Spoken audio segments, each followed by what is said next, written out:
Assalamualaikum warahmatullahi wabarakatuh. Apa kabar teman-teman semua? Semoga kalian dalam keadaan sehat dan baik-baik saja. Karena di tengah pandemi seperti saat ini penting sekali untuk menjaga kesehatan. Ya, sebelumnya perkenalkan nama saya Raihan Ma'ruf Daud Ibrahim. Saya merupakan guru sosiologi kelas 11 IPS 1. Pada kesempatan kali ini saya akan membahas terkait kelompok sosial. Materi kelompok sosial ini merupakan materi awal kita di kelas 11 IPS ya, masuk ke dalam bab 1. Ya, materi kelompok sosial ini merupakan masuk pada kompetensi dasar 3.1 dan 4.1. 3.1 yaitu memahami pengelompokan sosial di masyarakat dari sudut pandang dan pendekatan sosiologis. Kemudian 4.1 yaitu menalar tentang terjadinya pengelompokan sosial di masyarakat dari sudut pandang dan pendekatan sosiologis. Di sini kita akan membagi materi ini menjadi 3 bagian ya, yaitu pertama terkait konsep dasar kelompok sosial, kemudian kita belajar nanti berbagai bentuk dan jenis kelompok kepentingan di masyarakat, serta nanti ada karakteristik khusus atau partikularisme dan eksklusivisme kelompok. Tapi pada pertemuan kali ini kita akan membahas 2 bagian saja, yaitu konsep dasar kelompok sosial dan berbagai bentuk dan jenis kelompok sosial di dalam masyarakat gitu ya. Ya, untuk yang pertama kita akan membahas terkait konsep dasar kelompok sosial atau bisa dibilang juga hakikat dari kelompok sosial itu sendiri. Di sini ada 3 bagian, yaitu pertama pengertian dan ciri-ciri kelompok sosial, kemudian nanti kita akan membahas fungsi kelompok sosial, dan nanti juga akan dijelaskan terkait proses terbentuknya kelompok sosial. Ya, sebelum masuk kepada materi, saya punya pertanyaan terlebih dahulu. Ada yes or no question gitu ya. Eh, di sini saya punya gambar. Ini ada orkestra gitu. Bisa kalian amati. Di sini ada gambar orkestra. Kemudian dari gambar ini, menurut kalian apakah eh, orang-orang pada gambar tersebut apakah ini termasuk sebagai kelompok sosial? Kira-kira menurut kalian seperti apa? Dari gambar ini para pemusik ini, pemain alat musik ya, orkestra apakah merupakan bagian dari kelompok sosial? Kemudian bisa kalian jelaskan jika iya apa alasannya, jika tidak apa alasannya. Nah, untuk menjawab pertanyaan tersebut, uh, kita akan membahas terlebih dahulu gitu. Bagaimana sih yang dikatakan kelompok sosial itu yang seperti apa? Jadi sebelum masuk ke pengertian dari kelompok sosial itu sendiri, sebelumnya uh, kita tahu bahwa manusia itu menurut Suryono Sukanto, ini juga udah pernah dibahas di kelas sebelumnya gitu ya, kelas 10 gitu, bahwa setiap manusia itu memiliki 2 kebutuhan pokok sejak dia dilahirkan gitu. Ada manusia yang lahir itu, setiap manusia yang lahir memiliki hasrat atau keinginan untuk melakukan 2 hal. Yang pertama yaitu keinginan untuk menjadi satu dengan manusia di sekelilingnya, kemudian keinginan untuk menjadi satu dengan lingkungan alamnya. Keinginan untuk menjadi satu dengan manusia di sekelilingnya itu yang seperti apa? Jadi kita tahu bahwa manusia itu merupakan makhluk sosial yang tidak bisa lepas dari uh, bantuan orang lain gitu. Kita lihat sendiri misal dari ketika kita memakai baju ini kita membutuhkan bantuan berapa orang gitu. Dari yang bagian ngambil kapasnya, petani yang ngambil kapasnya, kemudian terus ada nanti mengolah kapasnya menjadi baju, itu sudah berapa orang. Jadi manusia itu nggak bisa lepas dari orang lain. Kemudian keinginan untuk menjadi satu dengan lingkungan alamnya itu seperti ketika kita membutuhkan makanan, sandang, pangan, papan itu ya. Itu kan kita dapatnya semua dari alam. Seperti pakaian ini kita dapatnya dari alam. Kemudian diolah hingga jadi bentuk pakaian seperti ini. Makanan juga demikian. Rumah kita juga yang kita tinggali juga demikian. Dari kedua hal tersebut ya, dari keinginan itu, kemudian jika kita ambil kesimpulan bahwa jadi secara etimologi gitu ya, kelompok sosial itu merupakan kesatuan manusia secara nyata, teratur, dan tetap, serta memiliki kesadaran untuk berkelompok. Nah, selain itu mereka juga saling berintegrasi untuk mencapai tujuan atau kepentingan yang sama. Ada beberapa pengertian kelompok sosial menurut beberapa tokoh gitu. Contohnya seperti menurut Suryono Sukanto, menurutnya kelompok sosial itu merupakan himpunan atau kesatuan manusia yang hidup bersama karena adanya hubungan di antara masyarakat gitu ya, secara timbal balik dan saling mempengaruhi. Sedangkan lain halnya dengan ini Suryono Sukanto gitu. Menurut Hendro Puspito, ia mengemukakan bahwa kurang lebih bahwa kelompok sosial itu merupakan suatu kelompok yang teratur dan tetap gitu antara individu dan individu yang melaksanakan peran-perannya secara berkaitan guna mencapai tujuan bersama. Kemudian McIver dan Carles itu juga mendefinisikan bahwa kelompok sosial adalah himpunan atau kesatuan-kesatuan manusia yang hidup bersama karena adanya interaksi antar mereka. Kemudian ada Mayor Pollack, ia mengungkapkan bahwa kelompok sosial adalah sejumlah orang yang berhubungan dalam sebuah struktur.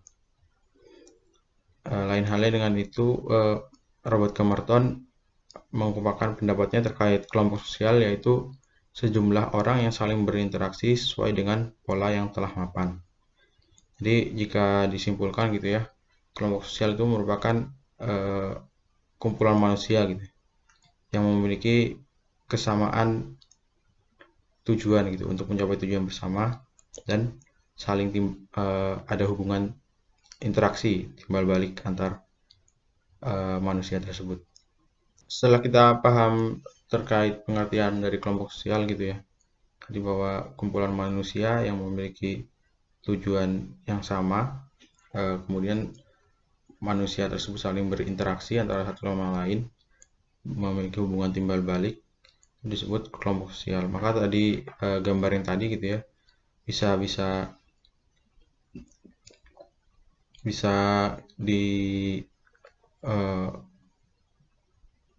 dipahami ya, gambar tadi termasuk kelompok sosial atau bukan. Jadi gambar tadi itu bisa termasuk ke dalam kelompok sosial karena secara definisi tadi sudah dijelaskan bahwa orkestra tadi ya itu merupakan kumpulan manusia itu ya yang saling berhubungan, kemudian ada timbal balik, ada interaksi dan memiliki tujuan yang sama, yaitu memainkan musik. Tujuannya sama, menuju ke harmonian gitu, harmonian musik itu sendiri. Kalau tujuannya beda, jelas orkestra tersebut tidak akan berjalan dengan baik. Kemudian selanjutnya yaitu masuk pada syarat dan ciri kelompok sosial. Jadi menurut Suryono Sukanto ada 5 syarat agar suatu kumpulan manusia itu dapat dikategorikan sebagai kelompok sosial. Yang pertama yaitu adanya hubungan timbal balik antara anggota dalam kelompok tersebut. Kemudian adanya kesadaran para anggotanya sebagai kelompok. Yang ketiga yaitu adanya struktur, kaidah, dan pola perilaku. Yang keempat adanya faktor pengikat di antara anggota yang ada menjadi suatu kelompok. Kemudian yang kelima yaitu kelompok sosial itu bersistem dan proses.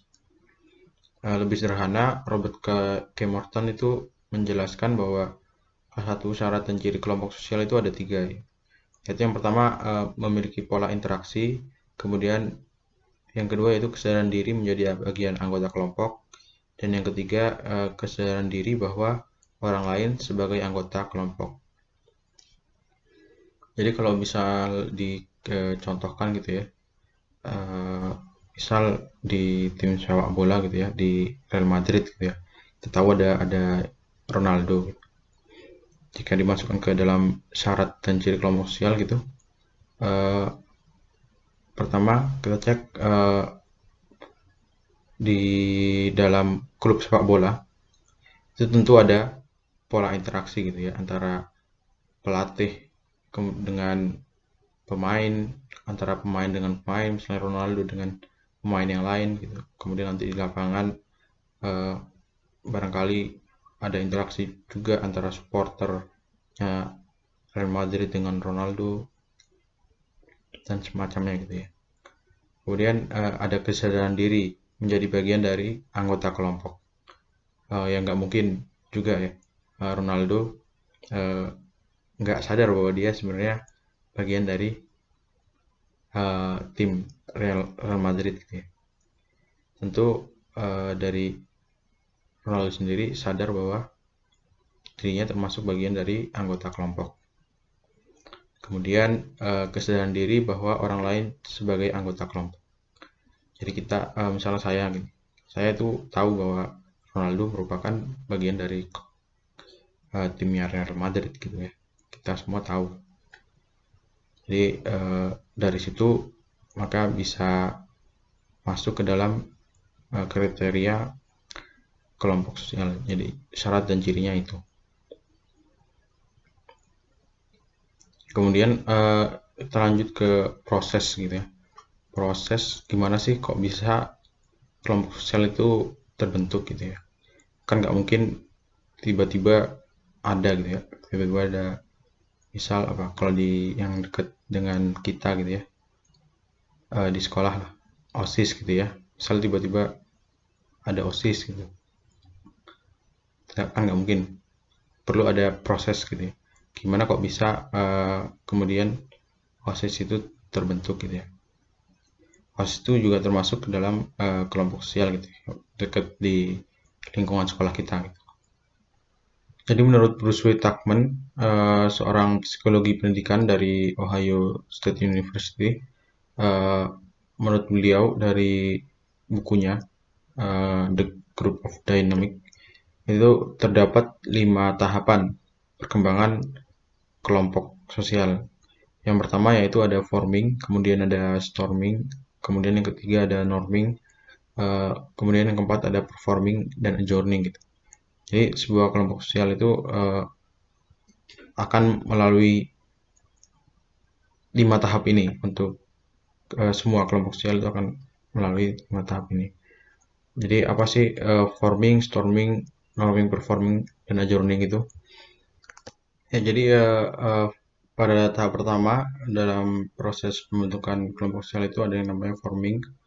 Forming itu apa? Forming itu merupakan tahap di mana eh, para anggota itu masih mempelajari tugas yang diberikan dan masih berkenalan dengan anggota lainnya. Contoh misal OSIS gitu ya. Di OSIS itu ada misal penerimaan anggota baru atau misal awal dibentuk gitu ya. Jadi di sini penerimaan anggota baru misalnya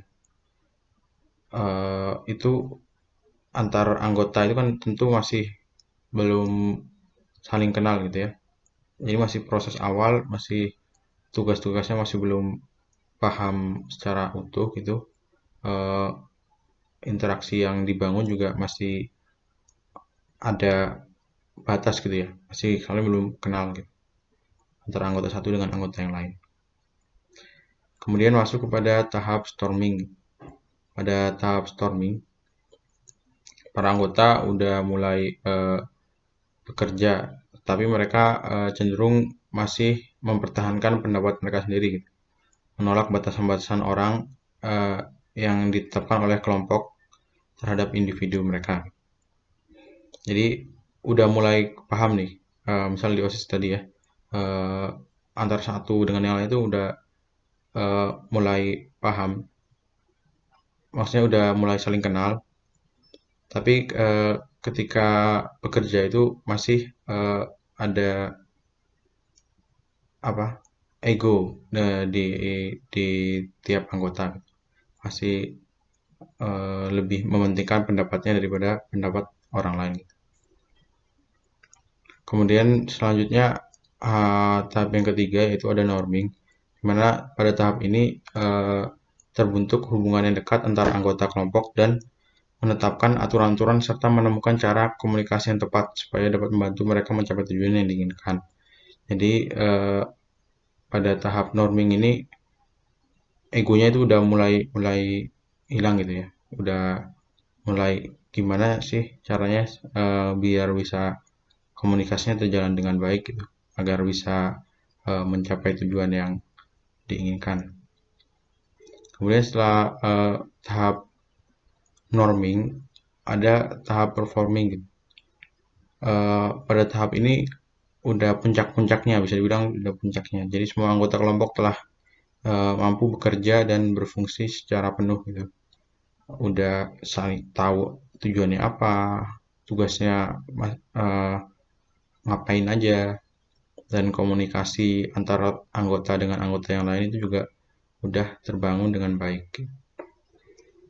Dan yang terakhir ada yang namanya tahap adjourning. Pada tahap ini nggak semua kelompok sosial masuk pada tahap ini. Eh, tapi kebanyakan kalau ada beberapa kelompok sosial yang masuk ke tahap ini. Jadi pada tahap ini disusun untuk kelompok-kelompok sosial yang sifatnya sementara gitu. Setelah misal satu proyek selesai ataupun suatu permasalahan berhasil dituntaskan, maka kelompok ini akan dibubarkan gitu. Misal kayak OSIS tadi, ya ini kan nggak mungkin anggotanya itu-itu aja gitu. Pembubaran misal di OSIS tahap adjourning ya ketika ketika sudah habis periode itu merupakan tahap adjourning, ganti ke pengurusan yang lain. Itu. Jadi ada 5 tahap gitu ya. Proses terbentuknya kelompok sosial. Nggak tiba-tiba tapi ada tahapan gitu. Tadi yang pertama ada apa? Ada forming ya, pembentukan. Kemudian ada storming, ada norming, ada performing, dan kemudian terakhir ada joining. Jadi kelompok sosial itu tiap kelompok sosial pasti melalui tahap perkembangan tersebut.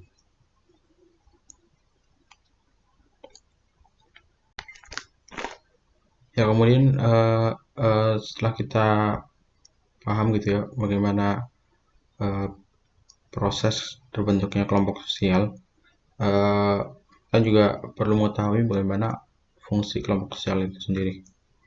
Uh, Fungsi kelompok sosial saya membagi menjadi dua bagian, yaitu bagi individu dan bagi kelompok.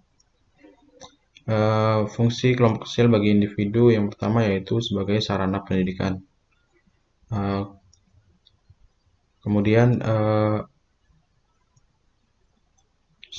yang kedua yaitu sebagai sarana menjalin hubungan sosial, dan yang ketiga sebagai sarana pemecahan masalah.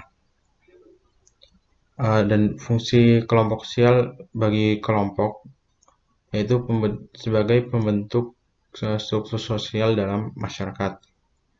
Dan yang kedua sebagai pembentukan nilai dan norma di masyarakat, serta yang ketiga fungsi kelompok sosial bagi kelompok ini yaitu sebagai pengawas sosial di masyarakat. Ya, setelah kita paham terkait hakikat atau konsep tadi dari kelompok sosial gitu ya, kita selanjutnya mempelajari terkait jenis-jenis dan bentuk-bentuk dari kelompok sosial itu sendiri. Nanti ada beberapa bentuk gitu dari kelompok sosial. Sebelumnya kita lihat video sebentar, video berikut ini. Nah,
ya itu tadi video terkait contoh-contoh kelompok sosial ya. Dari berbagai macam contoh itu nanti itu bisa di kelas dibedakan gitu ya. Mana kelompok sosial yang bentuknya organis, mana yang mekanis. Jadi nggak semua kelompok sosial yang tadi ditampilkan itu ke dalam kategori kelompok sosial yang sama gitu. Ada yang berbeda-beda. Misal demonstran apakah sama seperti dengan kelompok sosial yang tadi apa namanya, yang kelompok anak pang apakah sama gitu. Itu nanti akan kita bahas setelah ini ya. Ya, untuk selanjutnya di sini ada mading ya, ada tipe-tipe kelompok sosial, bisa kita lihat. Jadi ke tipe-tipe kelompok sosial itu dibagi menjadi dua. Ada kelompok sosial yang teratur dan ada kelompok sosial yang tidak teratur. Untuk kelompok sosial yang teratur itu dapat kita sebut sebagai kelompok sosial yang sengaja dibuat gitu ya, serta memiliki aturan-aturan yang tegas dalamnya. Salah satu cirinya jadi kelompok sosial teratur itu memiliki program atau kegiatan yang terus-menerus dalam mencapai tujuan yang jelas. Di kelompok sosial yang teratur ada paguyuban, kemudian ada patembayan di paling pojok sana. Kemudian di sini ada yang kedua, ada kelompok primer, ada kelompok sekunder. Di sini ada solidaritas mekanik dan organik. Nah, akan saya jelaskan satu persatu. Yang pertama yaitu paguyuban dan patembayan. Paguyuban itu merupakan bentuk kehidupan bersama, tempat anggota-anggotanya diikat oleh hubungan batin gitu ya, murni, bersifat alamiah dan bersifat kekal. Dasar hubungannya adalah rasa cinta. Kemudian kehidupan tersebut dinamakan juga bersifat nyata dan organis. Diumpamakan juga seperti tubuh manusia. Bentuk paguyuban dapat kita jumpai di sekitar kita gitu. Yang paling dekat paguyuban bisa kelompok kerabatan, rukun tetangga.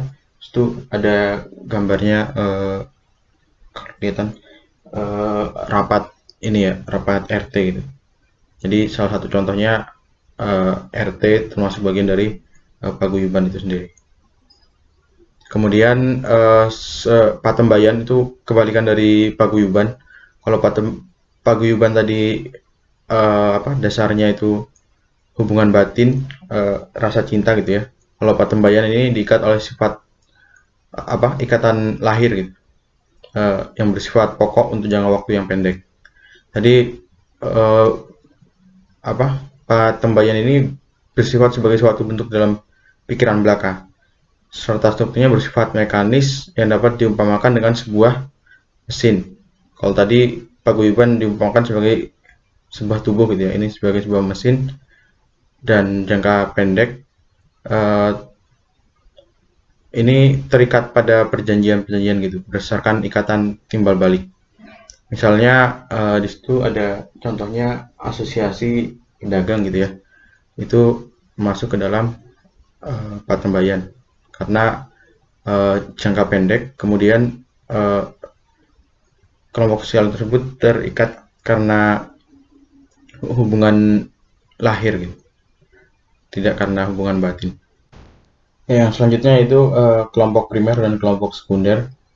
Jadi kelompok primer itu sendiri merupakan kelompok sosial yang tempat pertama kali individu itu saling mengenal gitu, berinteraksi sosial. Contohnya eh, keluarga itu salah satu contoh kelompok primer. Kemudian ada kelompok kerabatan atau kelompok pertemanan dan kelompok diskusi gitu. Ini menurut Carlos Cooley ada 3 syarat gitu ya, kelompok primer ini. Yang pertama yaitu anggota kelompok tersebut secara fisik berdekatan satu dengan yang lainnya.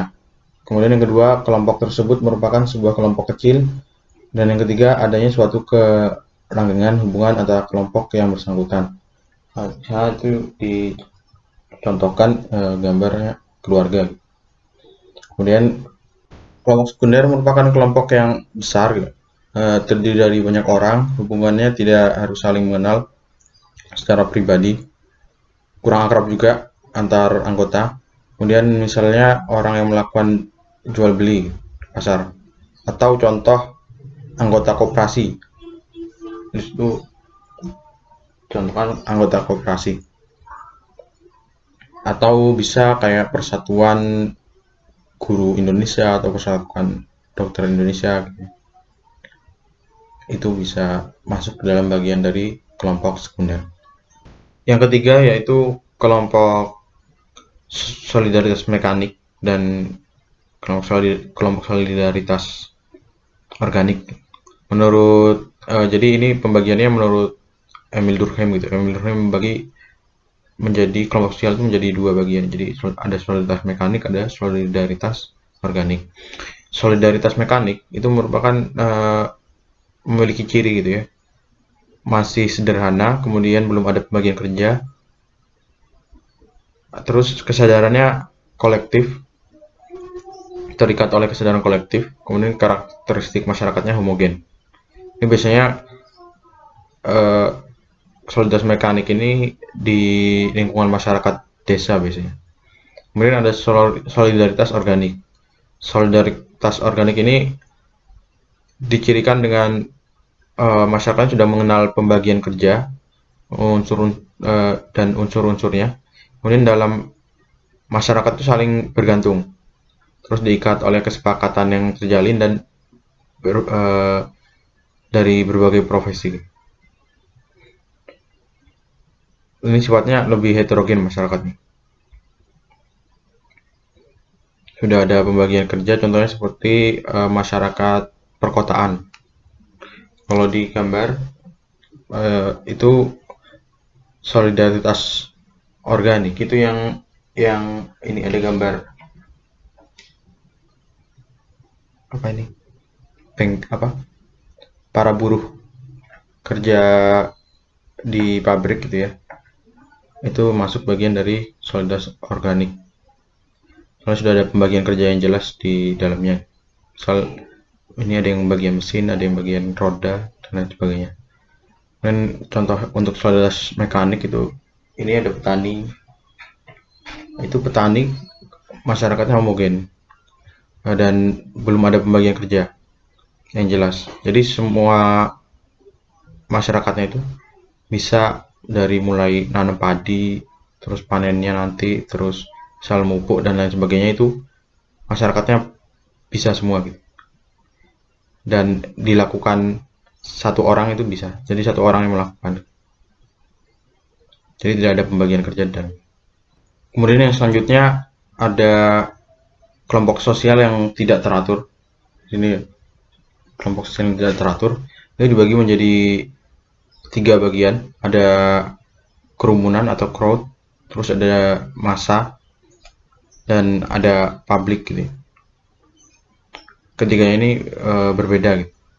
Ya kalau kerumunan itu sendiri merupakan kumpulan orang yang tidak teratur gitu, jadi secara spontan.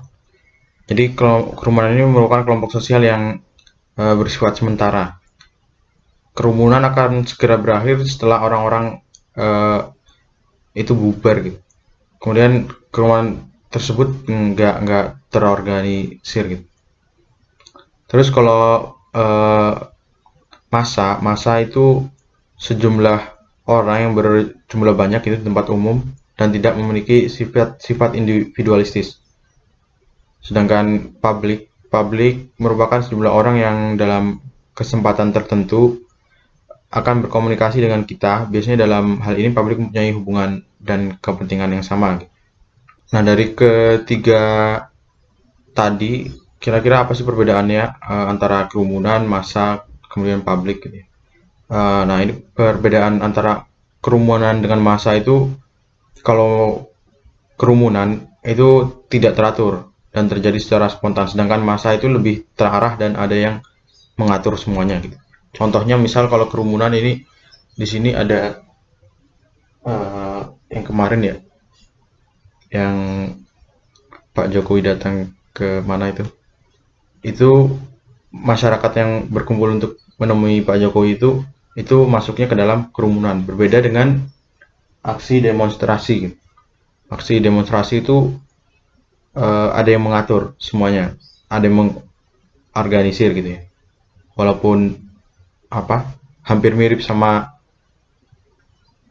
apa kerumunan, tapi kalau aksi demonstran itu lebih ke massa gitu, massa demo kan biasanya kalau di berita-berita gitu. Ya jadi kalau massa itu lebih ada yang mengatur, kalau kerumunan itu terjadi secara spontan. Nah, kemudian antara massa dengan publik gitu ya, itu perbedaannya. Kalau massa itu harus memiliki dalang di baliknya gitu ya. Jadi biasanya kalau massa itu kan ada kayak korlap, koordinator lapangan gitu ya. Itu buat yang mendalangi gitu biasanya. Kemudian kalau publik itu tidak memerlukan siapapun. Jadi eh, ketika berkumpul itu ya berkumpul aja tanpa ada yang mendalangi. Tuh. Kemudian antara publik dengan kerumunan. Kalau publik itu memiliki hubungan serta kepentingan atau tujuan yang sama, sedangkan kerumunan tidak ada tujuan yang tuju dan tidak terorganisasi. Ya, itu tadi materi yang saya sampaikan. Eh, Mungkin dari teman-teman ada yang mau ditanyakan. Kalau tidak ada, mungkin sudah saya cukupkan. Eh, Kurang lebihnya mohon maaf. Wassalamualaikum warahmatullahi wabarakatuh.